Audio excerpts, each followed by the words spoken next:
We used the money from your mother-in-law's savings for this trip. It'll eventually become Tyler's inheritance anyway, so it's fine, right? My brother and his wife rushed over immediately after my mother passed away, not to offer condolences, but to get her bank book and withdraw her savings before I could submit her death certificate to the government office. You used Mom's money? Huh? Trying to suppress my anger, I asked Carol, who casually responded, "Yeah, we spent about $10,000 on the trip, LOL. The audacity of my brother and his wife, who conspired to use my mother's money without permission, made me furious for a moment. But then I remembered something. Right, these people don't know. I couldn't help but laugh. Ha ha ha. My condolences. Carol looked puzzled by my sudden laughter. What's wrong with you? Did the shock of us using the money make you go crazy? Of course, I wasn't going crazy. I just couldn't help but laugh when I imagined the surprised faces of my brother and his wife when they found out the truth and their miserable fate.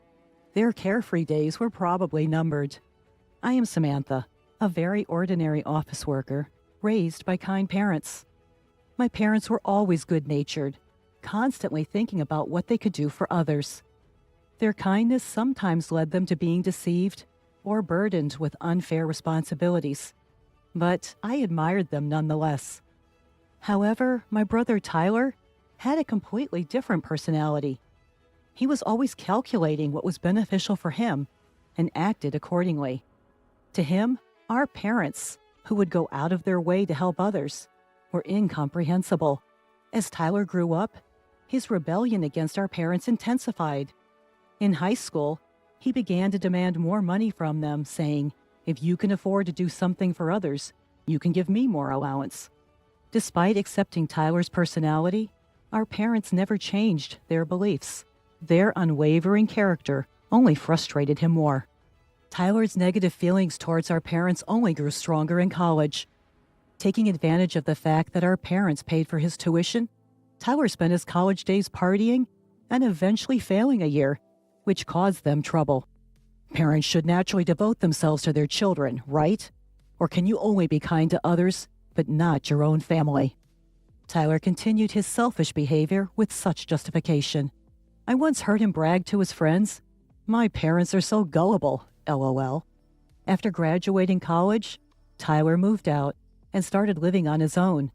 Although he left home without notice, he complained, "I can't live a decent life on my first paycheck," and kept coming back to our parents' house to get living expenses before returning to his own place. Our parents worried about him and kept giving him money as requested.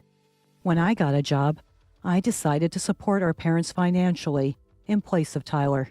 Samantha, it's your hard-earned money, so you can use it however you like. Although my parents said this, I wanted to help them, so I continued to give them money as if it were their grocery expenses. This lifestyle continued for several years, and Tyler, who only showed up to ask for money, unusually invited me and our parents to a restaurant to talk. At the meeting place, a beautiful woman was sitting next to Tyler. "Dad, Mom, Samantha. Let me introduce you. This is my girlfriend, Carol."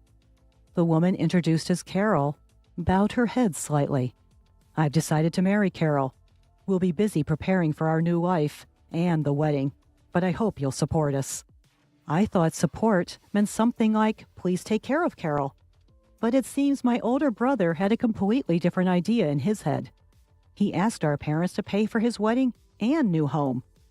Knowing our parents' inability to say no when it comes to helping others, he skillfully persuaded them to cover all the expenses. Even after the wedding and the purchase of the new home, he continued to get money from them. Carol, his wife, became accustomed to this and started living more extravagantly. However, this lifestyle didn't last long. Our father's health deteriorated, and he was hospitalized. Even with insurance, hospital stays are expensive. To ensure our retired parents wouldn't struggle financially, I suggested to my brother that we both share the burden of the hospital bills. "I've been living at home and getting help from Mom and Dad, And you've received a lot of financial support from them too, right? This is the time to help them out. But my brother didn't agree. What? Why should I? It's Dad's fault for not taking care of his health. He neglected himself while helping others. That's his responsibility. After that, my brother stopped visiting our parents' house altogether. Neither he nor Carol visited our father even once while he was in the hospital. My mother and I desperately took care of him, but he passed away. Even when we informed them of our father's death, they didn't help with the funeral arrangements. They showed up briefly at the funeral, but didn't greet our relatives properly and left. Our relatives looked at them with disdain, but they probably didn't care. My mother, who had bravely acted as the chief mourner during the funeral, began to lose her energy after the funeral, clearly affected by the loss of my father. Tyler, Mom has been feeling down lately. She wants to see you. Can you visit her at home sometimes? When I asked my brother, he thought for a moment and then said, "By the way, what happened to Dad's inheritance?" "It all went to Mom. It seems they had decided that's what they would do when Dad was still alive." "I see. So Mom has the money now, right?" Feeling a bad premonition, I warned my brother immediately. "Like I said before, Mom is mentally weak right now. Don't try to take her money, okay? I want you to come and cheer her up." "What's the point of going if I can't get any money? It's not worth it." When I insisted that we wouldn't give him any money, he never visited our parents' house. And then, half a year after our father's death, our mother passed away too. Even knowing our mother's weakened state, my brother never showed any concern. When he learned of her death, he rushed back to our parents' house. I thought he would fulfill his duty as the eldest son during the funeral. But as it started, he and his wife disappeared. I called his cell phone, but it went straight to voicemail. In the end, I took on the role of the chief mourner instead of him and managed to finish the funeral. It was a few days later when I finally got in touch with my brother. "Ah, Samantha? This is Carol." When I called my brother's phone, Carol answered. "Tyler is busy with boarding procedures and can't answer the phone." "Boarding procedures? Carol, where are you?" "We're at JFK Airport. We're leaving the United States in a few hours, LOL. "Are you leaving the United States and going abroad?" "Yes, we're going on an international trip." I was surprised at my brother and his wife's decision to go on a trip abroad, right after our mother's death. But I was even more shocked by what Carol said next. "We're really grateful to our mother-in-law, you know. Thanks to her, we're able to enjoy this luxurious trip abroad. Haha." "What do you mean by that?" "Well, we used our mother-in-law's savings for this trip. It was going to be Tyler's inheritance anyway, so why not?" "From Mom's savings? How did you get that money?" "When we visited her house, we borrowed her bank book and seal. We knew we wouldn't be able to withdraw money once the death certificate was submitted, so we hurried." The real reason they rushed to our mom's house after her death was to get the bank book and withdraw the money before I submitted the death certificate. "So you used Mom's money?" Trying to suppress my anger, I asked Carol, and she casually replied, "Yes, we already spent $10,000 on the trip expenses. It's a good thing Tyler's plan worked out." For a moment, I was furious at the audacity of my brother and his wife for using our mom's money without permission. But then I remembered something. That's right. They don't know. I couldn't help but laugh. Serves you right." Confused by my sudden laughter, Carol asked, "What's wrong with you? Did the shock of us using the money make you lose your mind? Tyler is the eldest son, so it's natural for him to inherit more, right?" Laughing, I answered, "Sure, that's fine. I'll give up my inheritance so Tyler can inherit everything. That was your plan all along, right?" Upon hearing this, Carol happily said, "Oh my, you're quite understanding." By the way, please make sure to arrange for all of Mom's mail to be sent to your house from now on. "Don't worry, it's a simple task. I'll let Tyler know." Carol hung up the phone cheerfully. I didn't hear from my brother again until they returned from their trip. Samantha, Carol told me you're giving up your inheritance. Yes, but more importantly, did you handle the mail forwarding for Mom's mail? Yeah, I took care of it as soon as we got back. Good to know. You're not going to change your mind later, are you? You won't say you should have inherited after all? Of course not. I still believe my decision was the right one. Well, it's only right that I, the eldest son, inherit everything. Haha. My brother said this and ended the call in high spirits. But a few weeks later, he called again, sounding panicked. There's a collection notice addressed to Mom in her mail. What's this about? Oh, is it from the bank? Our parents always wanted to help people in need and would accept any request. This included money matters. If someone asked to borrow money, they would even borrow from the bank to lend to others or become a guarantor if asked. As a result, their debt grew more and more. The amount of debt was far greater than the savings, so inheriting would clearly put them in the red. Did you know about this? My brother raised his voice. You knew Mom had debt, right? Why didn't you say anything? There was no point. What? You're saying it's meaningless? You knew about the debt, so you gave up your inheritance, right?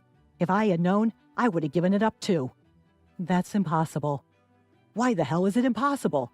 Tyler, you took money from Mom's bank account to go on vacation, didn't you? So what? What does that have to do with giving up the inheritance? It's a big deal. What you did is considered a simple acceptance of the inheritance. Simple? What does that mean? Explain it so I can understand. I explained to my brother that by withdrawing money from our deceased family member's account for his own use before the inheritance process, it was seen as a simple acceptance of the inheritance. I've never heard of such a thing. Of course not, huh? Not many people would even consider using a deceased family member's savings for their own selfish desires, so it doesn't come up in conversation. You're just making stuff up because you want the inheritance for yourself. I have a lawyer friend, you know. They'll find out if you're lying. My brother hung up the phone and apparently told his lawyer friend what I had said. He called back later, but his previous bravado was gone. Samantha, you were right. I can't give up the inheritance now, it seems. It appeared the lawyer had given him the same answer I did. Finally, my brother realized he had inherited the debt. He had always begged our parents for money, never knowing they were accumulating debt behind the scenes. It wouldn't be an exaggeration to say it was his own fault for contributing to the debt. Still, my brother desperately tried to find a way to avoid paying it back. He and his wife, Carol, probably didn't have much savings since they spent their earnings freely. It was clear they didn't have the means to pay back the debt. My brother tried to sweet-talk me. Hey, Samantha, our parents are gone, and it's just us siblings now, right? Isn't this the time to join forces? Join forces? What do you mean? I think we should work together to pay back our parents' debt. Now's the time to show our filial piety. So forget about the inheritance and help me pay back half the debt. I sighed heavily at my brother's selfish proposal, which was too little, too late. What are you talking about? When Dad was in the hospital, I said we should help our parents together, but you pushed me away. I was busy at the time. No matter how busy you were, you didn't visit Dad in the hospital even once, and you didn't support our grieving mother afterward. I don't want to hear the words filial piety from someone like you ever again. With nothing left to say, I left my brother hanging. Have you ever done anything for someone else, Tyler? I know you took advantage of our kind parents, but there's no one who will help someone who can't do anything for others, even if they're family. But if you don't help me, Carol and I can't pay back the debt by ourselves. Are you going to abandon your brother? We're family. When Dad was in the hospital, you abandoned him, saying it was his own fault for not managing his health. This time, using Mom's savings is your own fault. I regret that, okay? I've changed. Have you?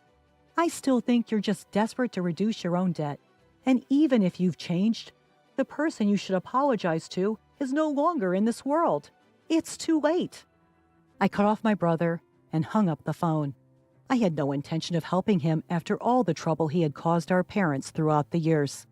Afterwards, burdened with debt and unable to live the carefree life they once had, Tyler and Carol's relationship quickly turned sour. However, living separately would only cost more money. Unable to afford even the moving expenses, Tyler and Carol had no choice but to continue their married life together, bickering all the while. At first, they tried to save money and pay off the debt little by little from their salaries, but it didn't last long. Neither Tyler nor Carol could forget their luxurious lifestyle, and they would secretly spend money behind each other's backs, causing their debt to never decrease. As a result, they blamed each other for their inability to reduce the debt, further damaging their relationship. Their marriage continued to crumble in this vicious cycle. On the other hand, I finally found the time to properly mourn our parents. I remembered how, during our parents' funeral, countless attendees tearfully expressed their gratitude for the help our parents had provided them when they were in need. Realizing how many people our parents had helped made me feel even more proud of them. It was ironic that my brother, who had never shown any gratitude and had always caused trouble for our parents, ended up shouldering the debt that resulted from their acts of kindness.